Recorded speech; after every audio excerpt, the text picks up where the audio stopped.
I'm Carol O'Halloran and welcome to Over 50 So What? Do you ever feel like life's just too short to do all the things you want to do? Because I definitely do. I want to learn Italian, Spanish, improve my French, do more bushwalking, skiing, and maybe one day learn the piano and start cooking a few more interesting meals. On this show, we have the living list to give you ideas on some of the hobbies or activities you might like to do. Today, we're visiting an Italian club for seniors where everyone of all cultural backgrounds are welcome. For food, music, dancing, maybe even some bocce. How would you like others to celebrate your life? It's not just about having a will and a power of attorney. There are so many other things to consider. We chat today with Catherine Ashton about her comprehensive service, Critical Info. And for the newbies, get ready for the fun 5-minute fitness. You can even do it as a chair workout.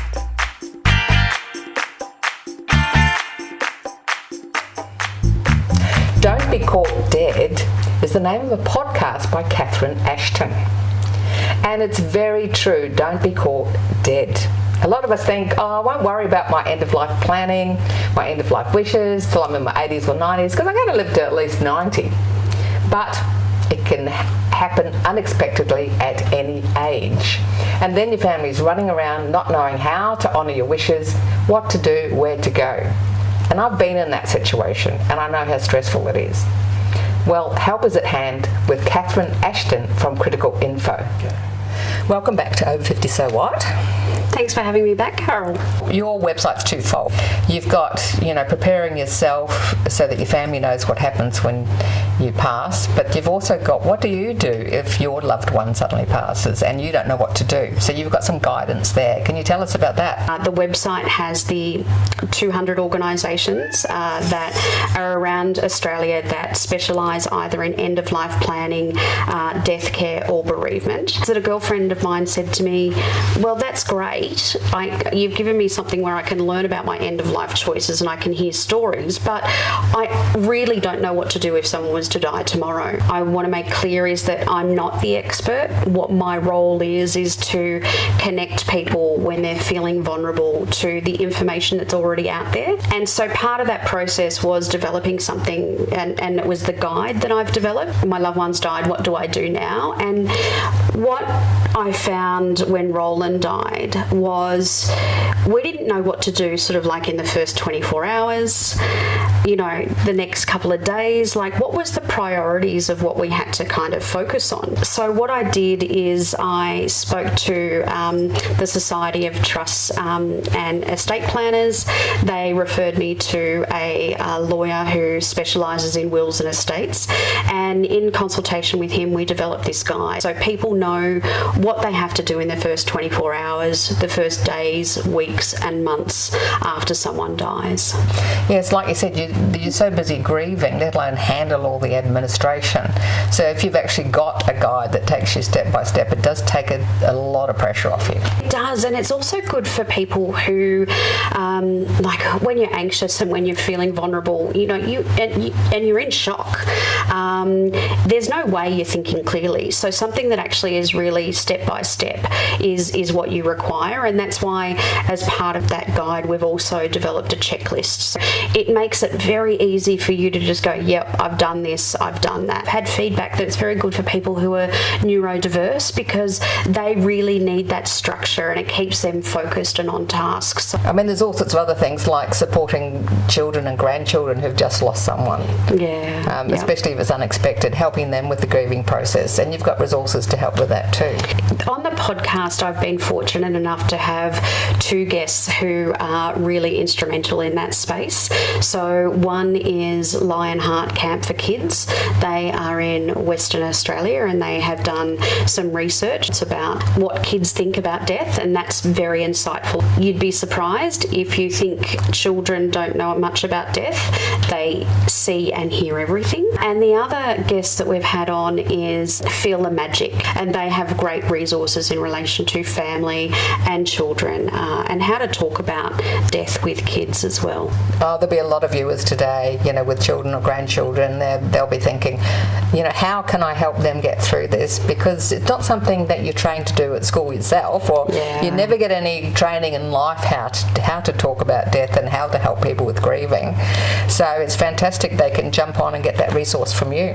And that's the purpose, is that I didn't want to reinvent the wheel, because there's so many good resources out there already. I just wanted to bring them all onto the one platform. And you'll see both on Feel the Magic and also Lionheart Camp for Kids, is that they also have books which you can actually buy to talk about the death, that the children can be something you can do in the family and in the home that might help with that process. There's also a great resource when talking about death and supporting someone who has died, which is available from Griefline, and that is about how to support a friend when their loved one has died. There's so many amazing things that people can have a look and have access to.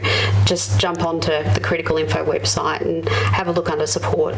And you've also got the section where you can input your end-of-life wishes. That's right. I developed that platform as a prototype, and since then I've had multiple focus groups. People don't want to sit there and have to type all the information in. So what I've developed and how the platform has evolved is I've trialled a process whereby it's me asking questions via video to people about their life, and we actually do that over a period of 15 days. They get a series of interview questions from me. Takes 10 minutes a day, and then they can actually answer those questions either via typing if they want to. They can record their own video, or they can record their audio, and then everything is transcribed for them at the end of the process in the 15 days, and then they've got all of their personal documentation sorted basically and ready to go. So people can jump on your website, Critical Info, and they can get access to your guide of what to do, what do I do now when a loved one passes. But you've also got lots of other resources on there too, haven't you? We have a resource hub, and that connects people directly with any events that might be running. You have news of upcoming industry association information, what Critical Info's up to. Then you have the free guides. So there's a range of free guides that you can download about home funerals. Even I developed a glossary so people could understand what the terms were, because really a lot of the time you find yourself in the world of death and you've never been in there before, and people may not know what a power of attorney is or any of that. So there's a glossary there. And then in addition to those guides, you have the podcast. So I really encourage people to have a look at the podcast and also the show notes of each podcast, because they have really extensive resources based on the person that we're speaking to. So it might be an expert in palliative care that links to all of their resources, or a death doula, so it focuses on that. So there's just so much information in there. Well, there was a bit of terminology I don't know. What is a death doula? A death doula or end-of-life doula. People might be familiar with the word birth doula or a midwife.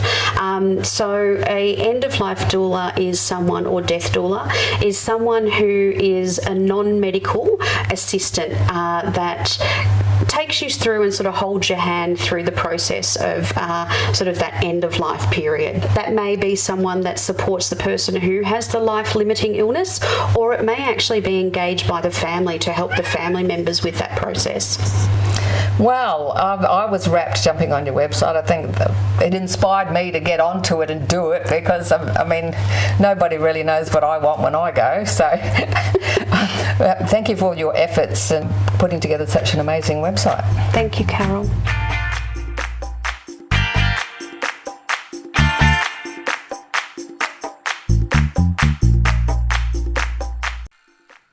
Thanks for watching our TV show. Be sure to hit subscribe and then you'll never miss an episode. Jump on Facebook, join our group, get in on the fun, fitness, wellness and inspiration. I'm Carol, over 50. So what?